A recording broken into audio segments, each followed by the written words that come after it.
ammas bakka gariitti dhoowwaadha salaanni mooraa barnootaatii hin ta'u jennaani salaanni hafuurraa meeqatu dhiisanii dubbiin kun na dhibe yaa jamaa ikhwaani eessatti baratu jettume ilmaani erga islaamni mana barnootaan qabaatini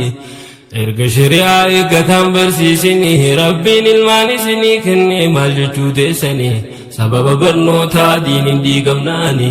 durbiinis barachuun dirqama taanaani mammaaraa ichaalim jedhanii jaabaani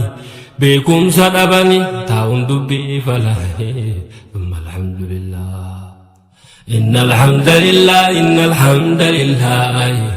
utuu jirruu nasreen badhaasiyaa ilaahi thumma alhamdulillah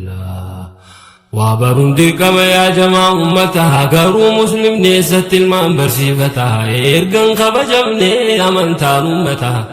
amri rabbii goonamoo kanneen barsiisotaa eessaan himee fixaa kan mana barnootaa uffannaa dubartii barsiisaa seerataa isii qullaa deemtutu kabajaa arkata yoo uffatan barnoonni namaan galu laata ajaa'iba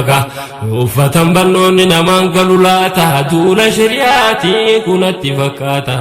maqaa barnootaatiin diinii cabsuuf laata kanaafuu ilaahiin itti buuse balaahe thumma alhamdulillah qajeelchaan rabbuma mootiin rabbal mawlaa namni inni qajeelchee waan hin ta'u jalla yaa rahmaan nu qajeelchi argaa qaballa yaa rahmaan nu qajeelchi argaa qaballa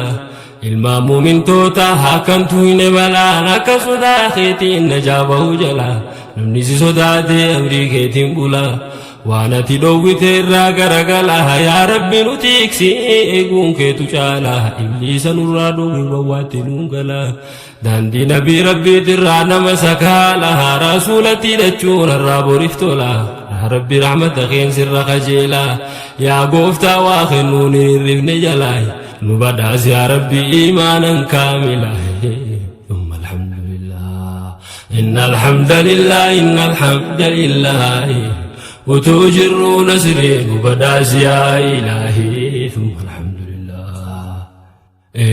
mee gurranaa kennaa yaa ummata keenya muslima biratti yerootu jabeenya haleesin deebi'u hita'e fageenya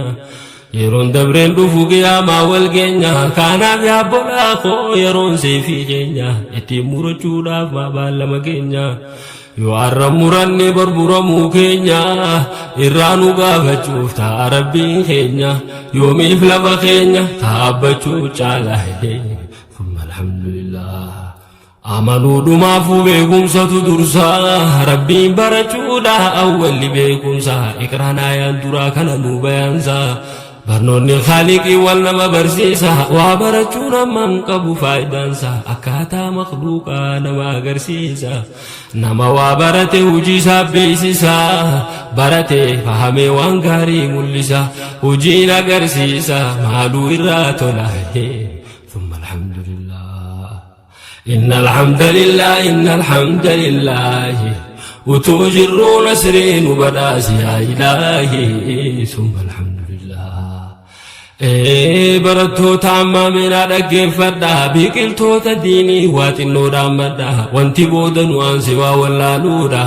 bu'urri amantii barwaa barachuudha beekumsi kan rabbiiti maaluu qorachuudha barnoonni inni duraa waa sadi beekuudha tokkoffaa maalan baradha jechuudha lammaffaa maaliifaan baradhaa beekuudha ammas barnooticha eenyuufan baradha waan barbaachisaadha mee qalbiidhaan laalahe thumma alhamdulillah maal barnoota jenna yaa jamaa ikhwaani rakkinni jalqabaa utuun furamini lakkoofsa baay'ina qofaan daalachuuni kolleejjii barnootaa tokkoon qabu muslimni yaa kufiitiin kana caaluu kan biraa maalinni maqaa barnootaatiin har'a yahudaani gurratti nu jalaa fudhatte ilmaani dhiiraa durbii wal makattee guddannaani ammas yeroo hamtuu dargaggummaatiini walitti makamtee wal bira teenyaani sammuu kamtu waa barata yaa ikhwaani walaa taqrabuudhaan dinneeyde quraanni akkatti nu khalqeen beeka rabbiini kan nabii rabbii nuuf dhaaman hadiisaani egaa yaa ummata rabbitti amantanii sababa barnoota ilmaan kan keessani wal dhabuudhaaf deemte islaamuun baadhaani ijoollee wallaalaa beekaan dagamnaani abbaa dhabe diini babbadeenu jalaaye summa alhamdulillah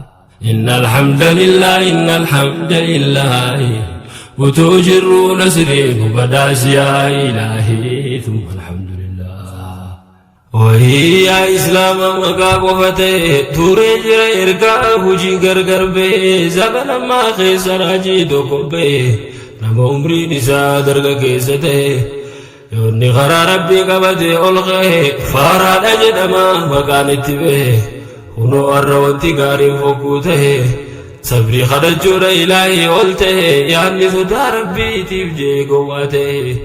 ربي نبزغ الناف نما خنساته جلادو قصده صبرو تجاله ثم الحمد لله إن الحمد لله إن الحمد لله وتجر نسرين وبداس يا إلهي ثم الحمد لله إن الحمد لله إن الحمد